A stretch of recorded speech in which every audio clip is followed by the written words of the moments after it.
हैं देश रोजाना। मैं हूं स्मिता सिंह। केदारनाथ की तबाही हो, उड़ीसा में हाहाकार मचाती बाढ़ हो या हाल ही में अमरनाथ यात्रा के दौरान आई आपदा, सबके पीछे कारण एक ही रहा, बादल का फटना। क्या होता है बादलों का फटना? क्यों और किस स्थिति में फटते हैं बादल? कैसे इनके फटने से लाखों लीटर पानी एक साथ बिना किसी संकेत के धरती पर गिरकर सैलाब के हालात बनाता है? इन्हीं कुछ सवालों के जवाब इस वीडियो में आपको मिलेंगे। वीडियो पसंद आए तो लाइक और शेयर करना बिल्कुल न भूलें। क्लाउड बर्स्ट यानी बादल का फटना बरसात का एक्सट्रीम लेवल कहा जा सकता है, जिसे मेघ विस्फोट और मूसलाधार बारिश के रूप में भी जाना जाता है। ऐसी स्थिति में तेज बरसात के साथ कई बार ओले भी गिरते हैं। बादल फटने की घटनाएं अधिकतर पहाड़ों में होने का भी एक अहम कारण है। मौसम वैज्ञानिकों के मुताबिक मानसून के दौरान लाखों लीटर पानी से भरे बादल उत्तर की तरफ से आते हैं, जिनकी राह में रुकावट बनता है हिमालय। नतीजा बादल फटने की घटनाएं और उनसे निकले सैलाब से पहाड़ों में तबाही। इसी तरह मैदानी क्षेत्रों में गर्म हवा के झोंकों का बादलों के रास्ते में आना बादल फटने की वजह बनता है, जैसा कि 2005 में मुंबई में हुआ था। इसमें 50 लोगों की मौत हुई थी। मौसम विज्ञान के जानकारों की भाषा में समझें तो बादल जब भारी मात्रा में पानी लेकर आसमान में चलते हैं तो उस दौरान अगर उनके रास्ते में कोई रुकावट आ जाए, जैसे कि पहाड़ या फिर गर्म हवा का झोंका, तो ऐसी स्थिति में बादल अचानक से फट जाते हैं और पर्टिकुलर एक ही जगह पर, एक सीमित जगह पर लाखों लीटर पानी इकट्ठा गिरता है। इसकी ऊंचाई धरती की सतह से करीब 15 किलोमीटर की रहती है। जाहिर है जब इतनी ऊंचाई से लाखों लीटर पानी एक साथ एक जगह पर गिरेगा तो सैलाब तो आएगा ही। होता भी वही है।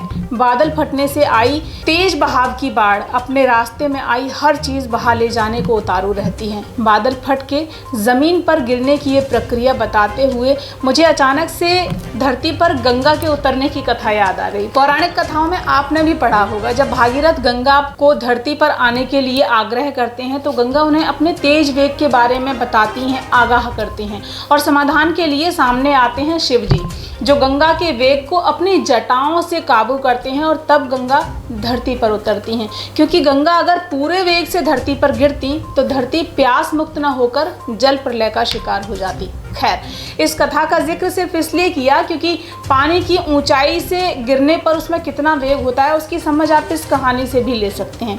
इसी तरह जब बादल फटते हैं तो अथाह पानी के फटाव से करीब 100 किलोमीटर प्रति घंटे की दर से बारिश होती है और महज कुछ मिनट में 2 सेंटीमीटर से ज़्यादा बारिश हो जाती है।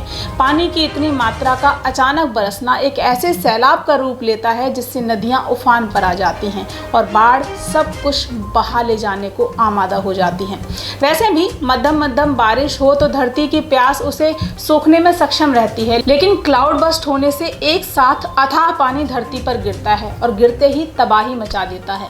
ऐसी तबाही जिसके सामने इंसानी ताकत, मजबूत पहाड़, लेंटर इमारतों का कोई अस्तित्व नहीं रहता। पल भर में सब ध्वस्त हो जाता है। केदारनाथ आपदा बादल फटने से हुई एक बड़ी तबाही थी, जिसने अनगिनत जिंदगियों को मौत दे दी।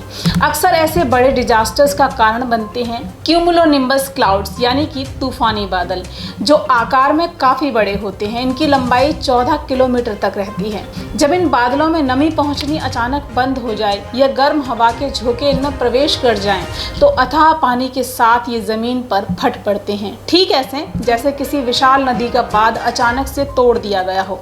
शुक्रवार शाम अमरनाथ गुफा के नज़दीक इसी तरह से एक बादल फटने से कई जिंदगियां खत्म हो गई। कई लोग अभी भी लापता हैं, जिनकी तलाश जारी है। वैसे अमरनाथ यात्रा और प्राकृतिक आपदाओं का साथ पुराना है। हर साल कई श्रद्धालु इस तीर्थ यात्रा के दौरान प्राकृतिक दुर्घटनाओं का शिकार हो जाते हैं। आपदाओं की बात करें तो ये पहली बार नहीं है जब अमरनाथ यात्रा में आपदा ने दस्तक दी हो। अतीत में भी कई हादसे बाबा बर्फानी की यात्रा के दौरान घटे हैं, जिनमें एक हादसा है साल 1969 का। इस साल जुलाई महीने में ही बादल फटने से यात्रा के दौरान 100 श्रद्धालुओं की जान गई थी। ये आपदा अमरनाथ यात्रा के इतिहास की पहली बड़ी घटना कही जाती है। इसके बाद साल 1996 में भी करीब 250 श्रद्धालु अमरनाथ यात्रा के दौरान मौत का निवाला बने। इस साल अमरनाथ यात्रा के दौरान यात्रा मार्गों पर पवित्र गुफा में भारी बर्फबारी और लैंडस्लाइड हुआ, जिसमें 240 से ज्यादा श्रद्धालुओं की जान चली गई। हालांकि इन प्राकृतिक आपदाओं के लिए जिम्मेदार धरती का बढ़ता तापमान भी है, जिनका असर ग्लेशियर्स, हिमलिंगों पर साफ देखा जा सकता है। समंदर बढ़ रहे हैं, धरती घट रही है, तूफान, चक्रवातों का सिलसिला पहले से ज्यादा हो चला है और बादल फटने की घटनाएं हम लगातार सुन ही रहे हैं। इस विषय पर जल्द ही आपको एक और कार्यक्रम लाकर दूंगी। फिलहाल अभी के लिए मुझे दीजिए इजाजत। नमस्कार।